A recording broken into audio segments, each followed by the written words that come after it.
Prabhas fans ఎంతగానో ఎదురు చూస్తున్న ది రాజా సాబ్ విడుదల తేదీ టీజర్తో పాటు అధికారికంగా వచ్చేసింది. వచ్చే ఏడాది ఏప్రిల్ 10 గ్రాండ్గా రిలీజ్ అవబోతున్నట్లు పీపుల్స్ మీడియా ఫ్యాక్టరీ అఫీషియల్గా ప్రకటించింది.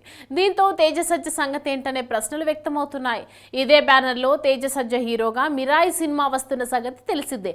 ఈ సినిమా ఏప్రిల్ 18న వరల్డ్ వైడ్గా రిలీజ్ ఉంటుందని హీరో పుట్టినరోజు సందర్భంగా వదిలిన టీజర్లో మూవీ టీం చెప్పింది. రెండింటి నిర్మాణ సంస్థ పీపుల్స్ మీడియా ఫ్యాక్టరీనే కేవలం వారం గ్యాప్లో రెండు పెద్ద పాన్ ఇండియా సినిమాలు ఒకే బ్యానర్వి థియేటర్లలో రావడం అంత సేఫ్ కాదు. ప్రభాస్ కాదు కానీ తేజసజ్జకి రిస్క్ ఉంటుంది.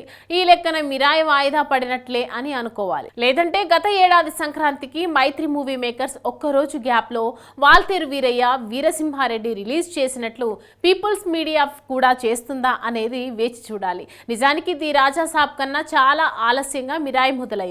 షూటింగ్ క్రమం తప్పకుండా జరుగుతోంది కానీ విజువల్ ఎఫెక్ట్స్ కూడా ఎక్కువగా ఉన్న దృష్ట్యా పోస్ట్ ప్రొడక్షన్ కోసం అధిక సమయం కేటాయించాల్సి ఉంటుంది. ఈగల్ ఫేమ్ కార్తిక్ ఘట్టమనేని దర్శకత్వంలో రూపొందుతున్న ఈ ఫ్యాంటసీ థ్రిల్లర్లో మంచు మనోజ్ విలన్ గా నటిస్తున్న సంగతి తెలిసిందే. వీటికి సంబంధించిన స్పష్టత మరికొద్ది రోజుల్లో వచ్చేస్తుంది. కానీ అప్పటిదాకా వేచి చూడాల్సిందే. హనుమాన్ బ్లాక్ బస్టర్ తర్వాత తొందరపడకుండా నిర్ణయాలు తీసుకుంటున్న తేజసజ్జకు మిరాయి చాలా కీలకం. అనూహ్యంగా వచ్చిన పాన్ ఇండియా ఇమేజ్ ని మరింత బలోపేతం చేసుకోవాలనే లక్ష్యంతో ఉన్నాడు.